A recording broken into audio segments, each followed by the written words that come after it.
We've all been there. You wake up, you've got this great plan for the day, you're going to go to the gym, you're going to finish that big project, you're going to eat healthy.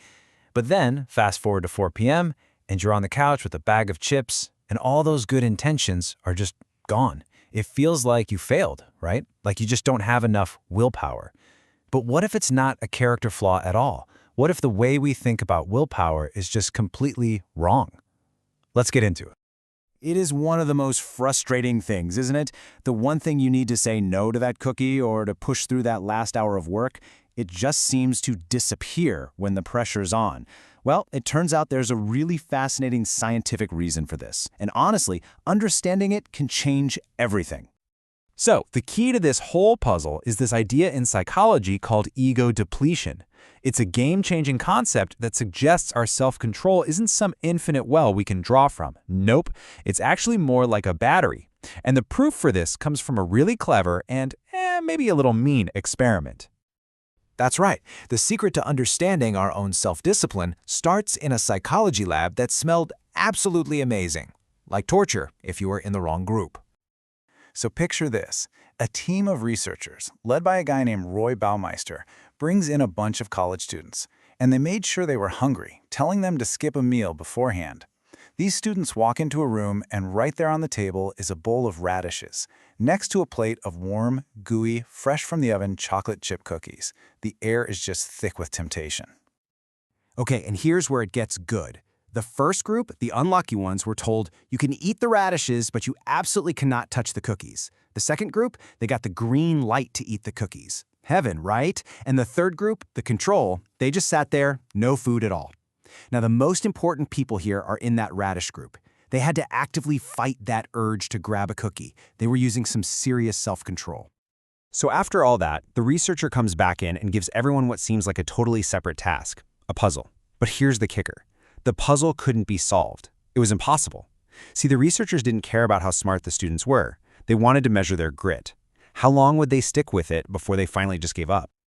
So what do you think? Who threw in the towel first? The students who got to eat the delicious cookies? The ones who didn't have any food? Or the poor souls who had to stare down a plate of chocolatey goodness and force themselves to eat radishes instead? Who had the least fuel left in the tank? The results were, wow, not even close. The students who ate cookies and the ones who had no food, they both lasted for about 20 minutes. But the radish eaters, they gave up in just over 8 minutes. That's less than half the time. Just resisting those cookies had drained some kind of critical mental resource, leaving them with way less energy to tackle the next hard thing. And this phenomenon is what psychologists call ego depletion. The big idea here is that all the different ways you use self-control, whether it's fighting temptation, making a tough choice, or just trying to stay patient, they all pull from the exact same limited energy source. It's not like you have one willpower tank for your diet and another for your work. It's all one tank. Probably the best way to wrap your head around this is to think of it like a muscle. Yeah, you can train it and make it stronger over time for sure. But on any given day, you can totally overwork it and leave it exhausted. If you do a really heavy set of bicep curls, you can't just immediately do another one. Well, it's the same thing. If you spend your whole morning resisting the urge to check your phone, you might find you have a lot less strength to say no to that donut in the afternoon. So, if our willpower is this finite thing, this battery that can run down, how are we accidentally draining it every day? Let's walk through 5 super common mistakes that just zap our mental energy. First, we just try to tough it out. Instead of making things easier, like, not keeping junk food in the house, we get into this daily battle that just burns energy. Second, we fall for false hope syndrome, setting these massive, unrealistic goals that just set us up to fail, which is a huge mental drain. Third, we totally underestimate stress. A tough day at work uses the exact same battery as self-control. Fourth, we try to be perfect and forget that we need breaks to keep going. And finally, we wait for the perfect time to start something, which is really just a form of procrastination that wears us down. Every single one of these is like having an app running in the background, just sucking your phone's battery dry.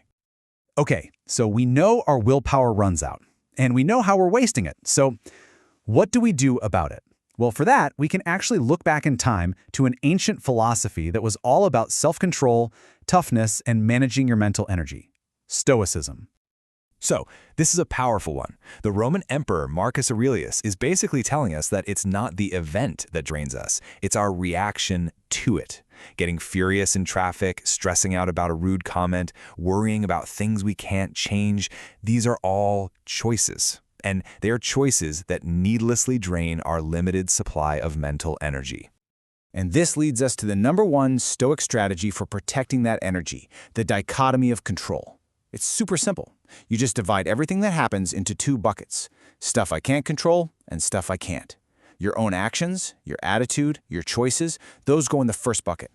Everything else, other people's opinions, the weather, what happened yesterday, that all goes in the second bucket. By just refusing to waste energy on that second bucket, you save it for what actually matters. Now, to get better at this, the Stoics had this really practical daily habit. They called it the evening retrospection. For us, it's basically like a quick daily journal. It's a simple review of your day that's designed to make you more aware of where your energy is actually going. And the process is so simple. Before you go to sleep, you just ask yourself, what did I do well? That helps lock in good habits. Where was my self-control tested? This helps you find your personal triggers. Where did I mess up? This is about being honest with yourself, but without beating yourself up. And finally, how can I do better tomorrow? That's all about making a plan. It's like a daily diagnostic for your willpower muscle. And another great Stoic, Seneca, gives us the perfect mindset to go with this. He says we should treat every single day like a fresh start, like a whole new life. The power in this idea is that it stops one mistake from turning into a disaster. So you ate that donut you said you wouldn't? Okay, that was yesterday's life. Today is a brand new one. This mindset stops you from falling into that trap of, well, I already blew my diet, so I might as well eat the whole pizza. And that's a total catastrophe for your willpower. Real discipline isn't about never messing up. It's about how fast you get back on track. All right, let's pull all of this together. We've got the science of ego depletion, we've got the common mistakes that drain our energy, and we've got this timeless Stoic mindset for protecting it. This gives us a blueprint for a way smarter, way more effective approach to self-discipline. The old way of doing things, the one that usually fails, is all about brute force. It's about setting massive goals, ignoring how stressed you are, and trying to be perfect. It treats willpower like it's a moral virtue. But a smarter discipline, based on what we've talked about, treats willpower like a resource you have to manage. It means you plan ahead for failure, you build a resilient mindset, and you focus on just being consistent day after day, instead of trying to be a hero for one day and then crashing. So when you really look at all the evidence, from the radishes in the lab to the wisdom from ancient Rome, it all points to one huge takeaway. Our whole idea of what self-discipline is, it's just a little bit off. It's not about just being tougher and gritting your teeth through every single temptation. It's about being an architect. It's about designing your life, your habits, your environment, your mindset to protect your mental energy for the things that really, truly matter. So I want to leave you with this question. What's one small system you can build this week, not a goal, but a system, to conserve your mental energy? How can you make the right choice the easy choice and start working with your willpower instead of against it? Thanks for watching.